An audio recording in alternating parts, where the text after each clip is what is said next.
So it is possible to look up this aircraft. There's loads of stuff on the internet about General Sikorski. But I'm just interested in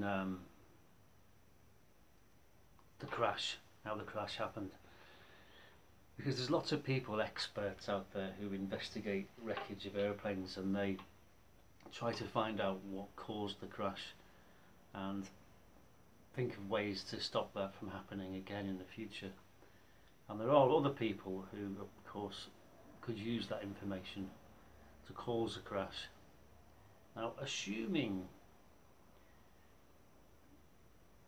and this is just speculation of course, assuming that it was sabotaged, how and who could have sabotaged it?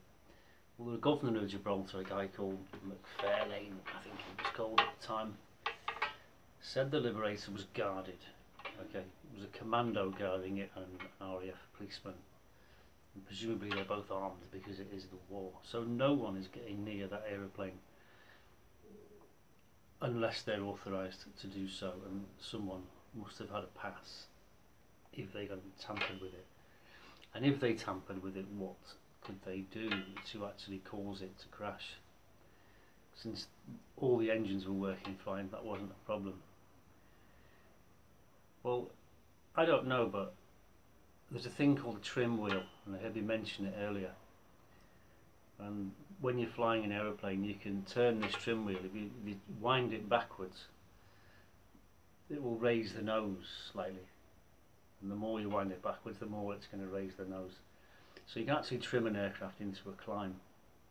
You can trim it straight and level, and you can wind the trim wheel forward, and it will make the aircraft descend. Okay. Now a Liberator is a big aeroplane, big 4-engine bomber. So it's going to have a trim wheel, and it actually affects a small trim tab on the elevators on the tail, which are the things that control the pitch of the aeroplane. Now a lot of aeroplanes, bigger, more complicated, complex aeroplanes, have electric trim. It's a little button on the control yoke. You can trim it up, you can trim it down, and it will automatically, a little electric motor will wind that wheel for you.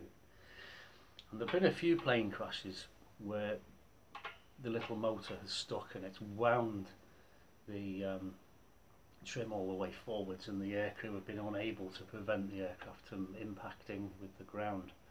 So that's certainly a possibility. I don't know if the B-24 had electric elevator trim, but there'll be someone out there who knows whether it has or not, or did have, in 1943. Because if you could switch that on to go all the way forwards, then the plane's going to crash, isn't it?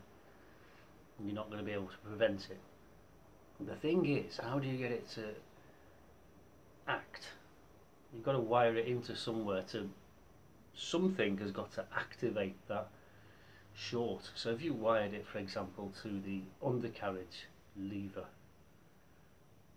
you're off the ground, you've only just left the ground, you're gaining height, the guy raises the gear, and what he's done in fact is he's hit the button that is winding his elevator trim fully forward, and he's going to spank in. And he didn't even try to, he should have been able to wind the elevator trim back, but if the motor's going forwards, keeping it forward, he's not going to be able to do anything. And that to me sounds logical. That is a certain possibility, but it all bases on the aircraft actually having electric trim, and I don't know if it did or not. This is pure speculation on my behalf, but I would think that fits with the facts that I've heard so far.